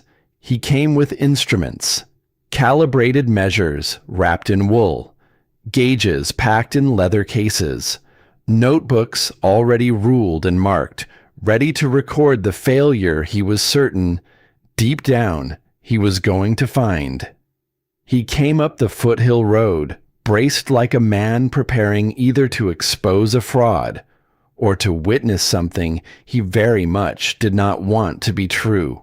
Marin let him in without a word. She had stopped expecting apologies from men a long time ago, and for hours Edmund Crane worked through her cabin like a man searching for a crime. He measured the warmth of the walls by the windows and down near the floor. He tracked the slow movement of air around the breathing gaps beneath the eaves. He opened sections of the outer skin and pushed his instruments deep into the reed chambers, hunting for the damp, the rot, the hidden ruin that simply had to be there somewhere. He expected mold creeping behind the mud and lime seams. He expected ice locked in the cold heart of the wall. He expected above all to find the proof that an old woman with no schooling could not possibly have done what every printed authority said could not be done. He found none of it. The chambers were dry. The air moved slow and balanced, exactly as it should. The warmth of the walls held steady and even, while the killing cold raged a hand's width away on the other side of them. Again and again he repeated his measures, as though the numbers themselves had insulted him personally. As though, if he only checked once more, they would surely come out the way his pamphlets had promised. They did not. Every instrument he had brought told him the same impossible thing. The widow's cabin was not surviving the winter by brute heat. It was surviving because it controlled the moving air better than any structure he had ever set his instruments against. The science was not disproving the reed walls. The science was running, breathless, to catch up to them. At last, Edmund Crane closed his notebook. He did it slowly, carefully, the way a man closes a book that has just told him he was wrong about something he had built a great deal of pride upon. He looked around the quiet, warm cabin one more time, the stove burning low, the child asleep and easy by the frosted window, the old woman standing by the table, watching him with no triumph and no spite, only a deep and patient tiredness. And the walls, the strange, humble, breathing walls, woven out of the one thing in this whole hard country that everyone else had thought was worthless. For a long moment, the careful man with the instrument stood completely still, like a person who has just come face to face with something that, by every rule he knew, should not have worked, and undeniably, warmly, quietly, did. He did not apologize. Marin had not expected him to. But before he left, he looked at her, and something in his narrow, careful face had come loose. "Where?" he said slowly. "Did you learn to do this?" And Marin Thorne looked at the worn ledger on the table, and at the child sleeping warm in the chair, and out past the frosted glass to where the wind still tore across the foothills, hunting for a way in, and finding none. "From a man who paid attention," she said quietly, "to old things." That worked. Outside, the killing winter went on. It did not stop because an old woman had been proven right. It did not apologize to anyone. It went on raging across the high country exactly as it had before, leaning its vast cold body against every shelter in the valley, asking its one merciless question of every wall it could reach. Can you hold? And the valley, that hard winter, learned the truth that the cold had come to teach. It learned that the wind does not care who is respected and who is a fool. The proper-looking wall and the foolish one are weighed on the same scale. A pamphlet buys nothing from the cold, and neither does a loud certain voice around a trading post stove, and neither does pride, however old or however earned. The wind judges everything the same way, by whether it holds.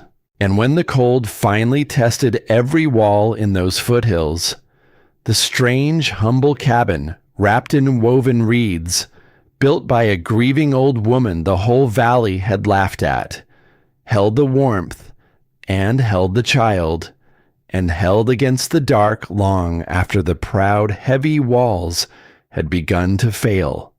Inside, Marin Thorne fed one small log to the quiet stove. She looked at the child sleeping easy in the warm, clean air, and she did not feel triumph. Not really. She felt only the deep, worn, bottomless gratitude of a woman who had been asked to give up one more thing she loved, and had refused, and had been right to refuse. The wind howled against the breathing walls. The walls breathed slow and held, and the child slept on, warm and easy and alive, while the longest, hardest winter the valley would ever know wore itself out against a wall woven from the humblest thing this cold country had to give. The thaw came slow that year, the way mercy does after a long cruelty. It came in small things first, the slow dripping of melt from the eaves in the warm part of the afternoon. A single patch of bare, wet earth at the foot of a south-facing slope, dark against all that white. The far-off cracking of ice along the creek.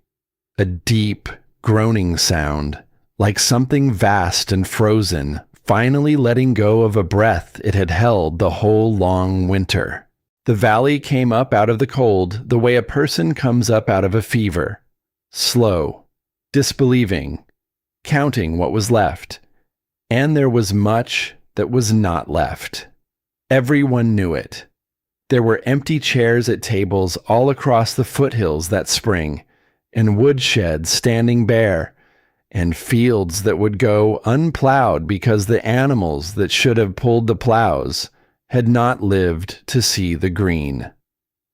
The killing winter had taken its measure of the valley, but the valley had lived, most of it, and the living, when the worst was finally behind them, began at last to lift their heads and look around, and to ask quietly, one to another, the question that had been forming in them since the dark.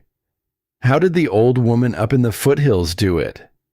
The first one to come and ask her to her face rode up the foothill road on a thin spring morning and stopped in the yard and took off his hat. His name was Ezra Calloway. He was a hard man, a capable man, the kind who would sooner break than bend in an ordinary season. But the winter had taken the breaking out of him. It had taken his last animal and very nearly his children, and it had left him standing in a dooryard he had once driven past laughing, turning his hat in cracked and frost-bitten hands. He could not quite meet the old woman's eyes at first. "Ma'am," he said. His voice came out rough. "I owe you better than what I'm about to ask for." He stopped, started again. We all laughed, me as loud as any of them. I called it that name, same as everyone.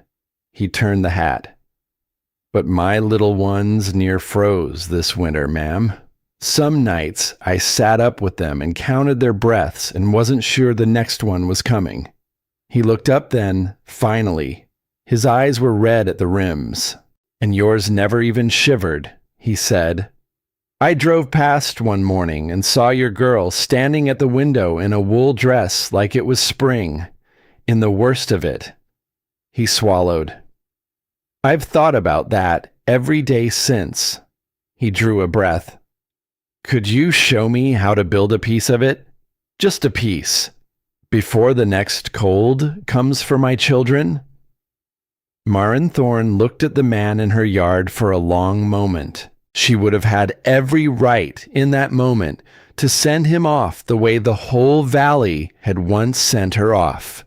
To let him stand there in the cold of his own pride and feel the full weight of every laugh he had ever carried up that road.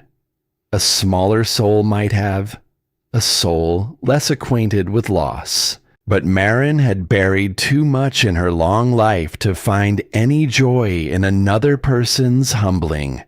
She knew the taste of being laughed at, and she knew the taste of being afraid for a child in the dark, and she would not wish the second one on her worst enemy, let alone on a man who had only ever been guilty of the ordinary human sin of being certain.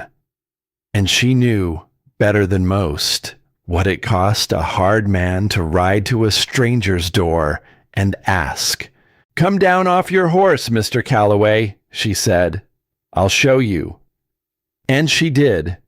Together, over the next days, the two of them built a simple patch of breathing wall along the worst side of his cabin, a smaller, rougher thing than her own. A single layer of woven reed chambers and a narrow breathing gap beneath a skin of rough pine board. She showed him how to cut the reeds low, near the base, how to listen to them, how to weave the tight sections that slowed the moving air, and the looser ones that let the wall give up its damp and breathe, how to leave the seams a little room, always, so the wall would live instead of rot. "A dead wall traps the wet," she told him, the way Elias had once told her. "A breathing wall lets it go. You build it too tight, thinking tighter is warmer, and you'll only build yourself a box of slow rot. Let it breathe, Mr. Calloway. That's the whole secret. Let it breathe."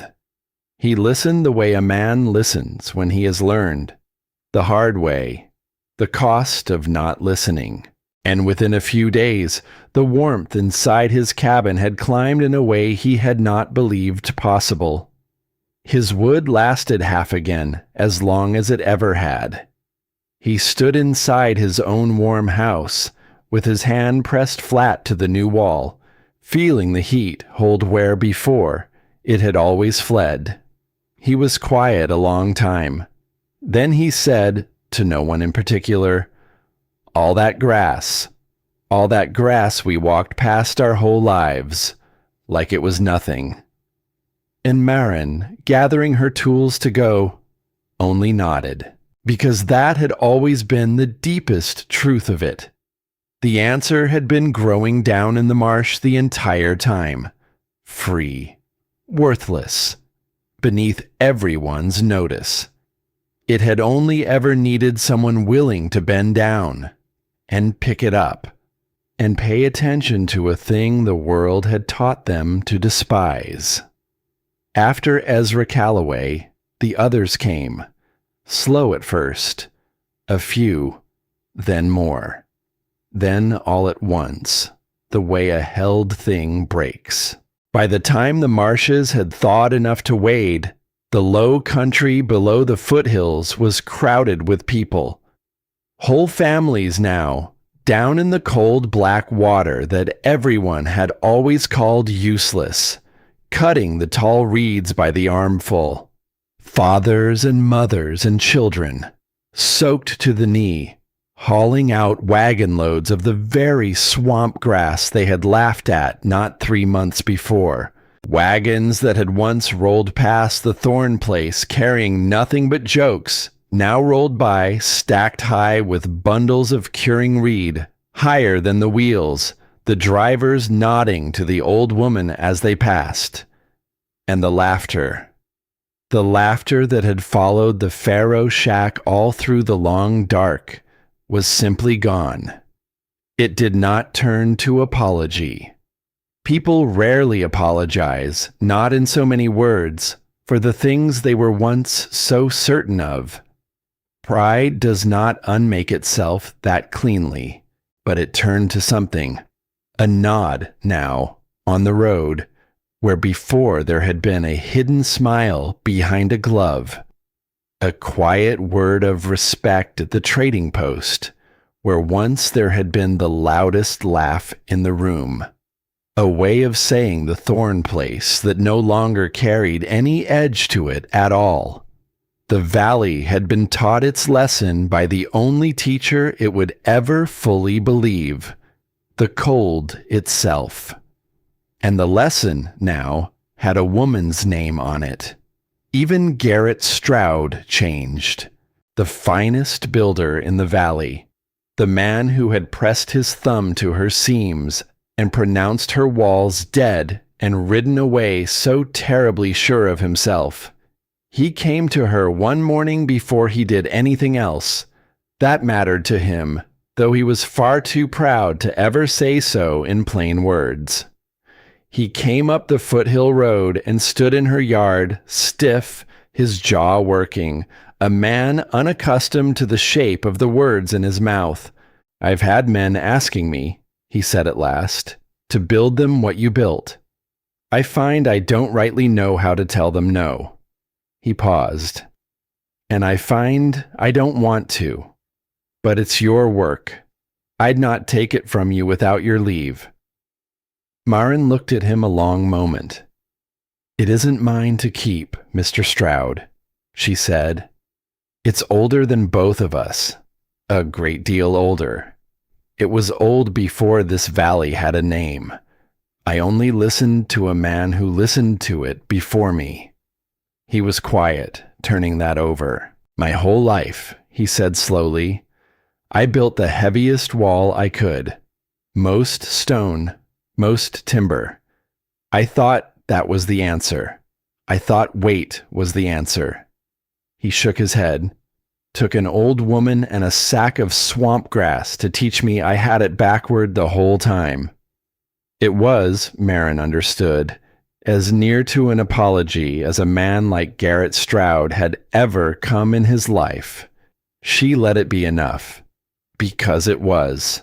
At first, when his customers asked, he called it the Reed Wall or the Old Desert Wall, vague names that kept the strangeness of it at arm's length.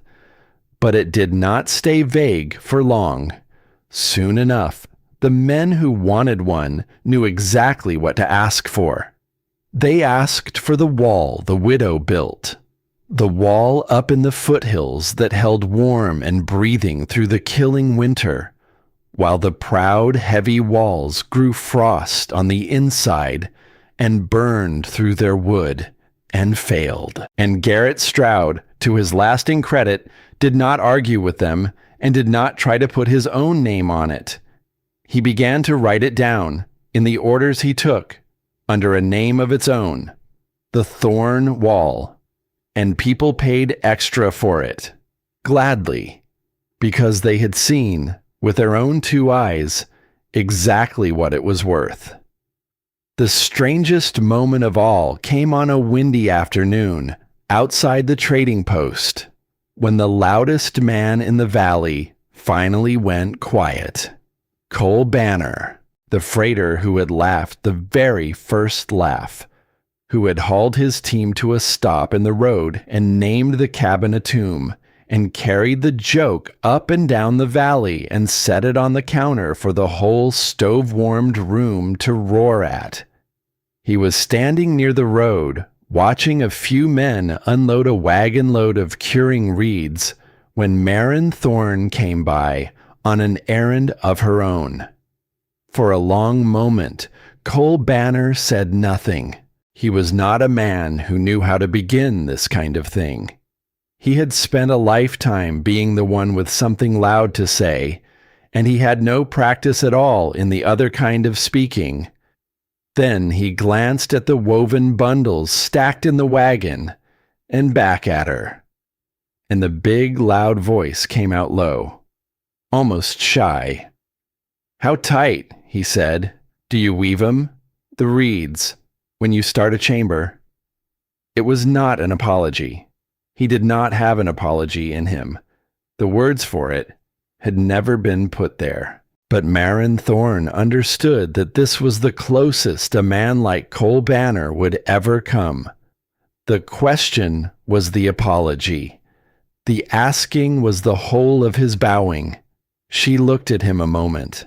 At the man who had laughed first and loudest, now standing awkward and humbled in the spring wind, wanting to know about swamp grass. And she answered him plainly, kindly, as though the whole valley had never laughed at her at all. She told him how tight to weave the reeds, and how to leave the breathing gaps, and how to listen.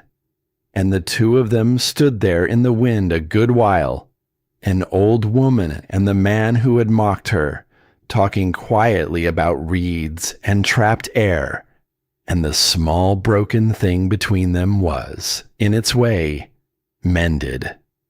That was the thing she had learned across her long life, that you do not heal a valley or a heart by making the proud ones grovel. You heal it by answering the question when at last they are humble enough to ask it. But there was one who came, that spring, not for the wall at all, or not only for the wall. She was a young woman from down in the lower valley, and she came up the road on foot, walking because the winter had taken the family's only horse. She was perhaps half Marin's age, and she had the look about her, that particular gray, hollow look that Marin knew from the inside out. The look of someone walking through their days with half of themselves freshly torn away. The young woman stood in the yard and asked in a careful voice about the breathing walls, whether she might learn to build a small one before next winter. For herself, she said, and for her boy. For herself and her boy. Marin heard the shape of what was not being said. "Your husband," she said gently. It was not quite a question. The young woman's careful face came apart just for a moment, and then she put it back together with a strength that made Marin's chest ache. "This winter," she said, "he went out for wood in the cold." She stopped. She could not finish it. She did not have to. The cold had taken him, the way it had taken so many. And Marin Thorne stood in her dooryard and looked at this young woman, walking in her grief all the way up the foothill road for the sake of a boy she meant to keep warm next winter, no matter what it cost her. And she saw herself. She saw herself standing at a cold window, counting a child's failing breaths, with a chest full of a dead man's drawings and no earthly idea whether she could do the thing she had to do. "Come inside," Marin said. "Sit by the stove. Get warm first. The wall can wait an hour." And so they sat, two widows, one old and one young, in the still warm air of the breathing cabin, with the spring wind moving soft outside. Maren did not give her advice. Advice is cheap, and grief does not want it. She gave her something else. She told her plainly that the first winter was the worst one, that there would be nights the empty side of the bed would feel like it might swallow her whole, that the work, the building, the doing, the keeping of the child would carry her through the days, and she should let it, that the grief would not leave, but it would change. It would soften. In time it would turn from a wound she was always bleeding from into a weight she could carry. Even someday, into something almost warm. It does not feel that way now, Maren told her. I know it does not, but you will keep going, for the boy, if for nothing else. And one day you will look up and find that you have built yourself a whole life again, without ever quite deciding to. The young woman wept then, quietly, the way the strong ones weep, and Maren let her, and did not say there, and did not tell her to stop.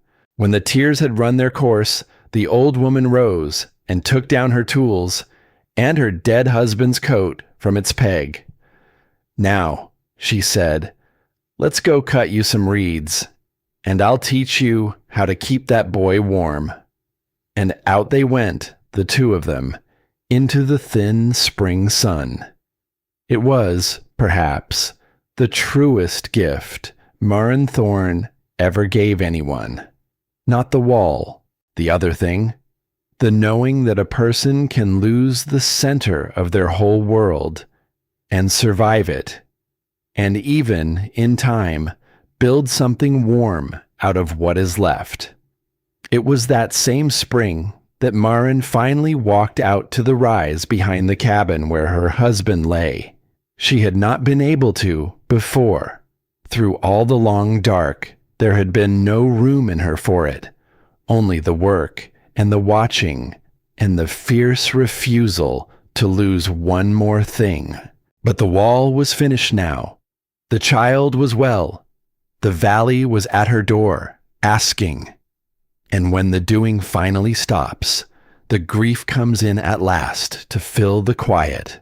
So she stood there on the rise in the soft, cold air, with the first green pushing up at the edges of everything. She did not speak right away. She had never been one for talking to the dead.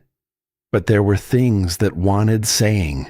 They build them all over the valley now, she said at last, quiet. Your walls. They put a name on them. The Thorn Wall. Well, my name on your idea. A breath. You'd have hated the fuss of it. You'd have just gone on mending fence and let them figure it out themselves. The wind moved soft over the rise. You were right, she said, about the air, about the still air being the whole of it. You were right the entire time, and you never once got to see it work. Her voice caught. That's the part I can't make peace with, she said. You carried it your whole life, all the way from the far side of the world, in your head, in your hands, and you never got to stand in a warm room you built and know it. No, you'd been right. She looked down the slope at the cabin, at the thin, idle ribbon of smoke rising soft into the evening from a fire that did not have to fight for its life. So I'll stand in it for you, she said. However many winters I've got left. I'll stand in the warm, and I'll know it. For the both of us. And something in her, some long clenched thing that had been holding on tight since the autumn morning the world had quietly kept him, finally let go. It was not that the grief left her. Grief like that does not leave. It is not meant to. It was that it changed. It softened. It turned, at last, from the wound she had been bleeding from all winter into something she could carry. Something with a little warmth in it, even. The way a thing he had dreamed and she had finished with her own 2 hands could be warm. She had not only built a wall that winter, she had built herself a way to go on living. And there was the child. Leela was still small that spring, but she would not be small forever, and Marin knew it. The girl had come through the winter well. More than well. The cough was gone entirely now, gone as though it had never been, and the color had come back full into her face. And she had grown the way children grow when, against all the odds, they are allowed to. But she had not forgotten. Children remember the winters that nearly take them. She remembered the wool scarf across her mouth and the thread of red on it, and the nights the walls shook so hard she thought the world was ending. And she remembered, most of all and most clearly, the sight of her grandmother out in the killing dark with a lantern in her hand, packing one more seam, refusing again and again to give up on her. A child does not forget a thing like that. A child builds her whole self around it. So when Marin went down to the marsh that spring to cut the first new reeds, the girl went with her. And she went every time after. Marin would not let her near the deep water. That had not changed and never would.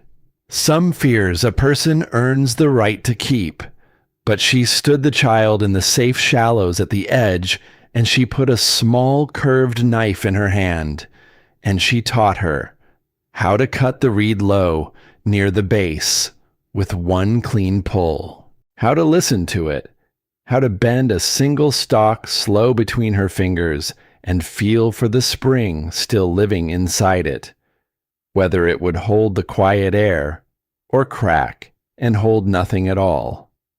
And the girl learned the way only a child learns a thing she loves, with her whole heart, fiercely, wholly, forever. One afternoon, as they worked the marsh edge together in the thin, warm light, Lila held up a stalk and bent it slow, her small face gone serious with concentration, listening the way her grandmother listened.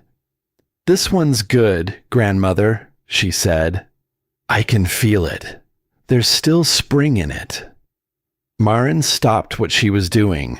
She looked at the small, sure hands, doing the thing her grandfather's hands had done, a world away, in the heat of a far desert country, doing the thing her grandmother's hands had done in the cold and the dark of the winter that nearly took them all.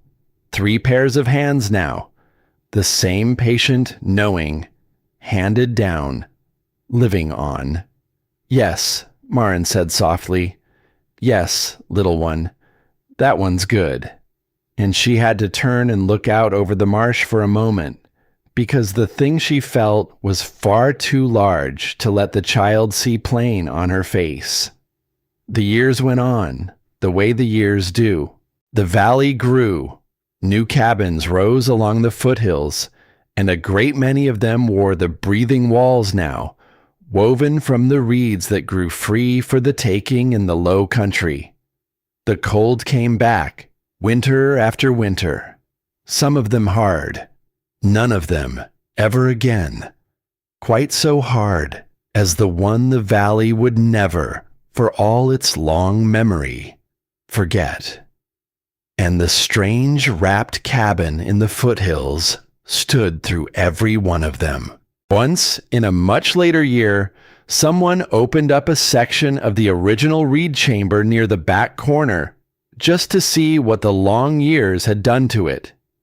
And the reeds inside were dry and tight and whole, darkened a little with age, the way all old things darken, but sound, still holding, still breathing, A dead wall rots.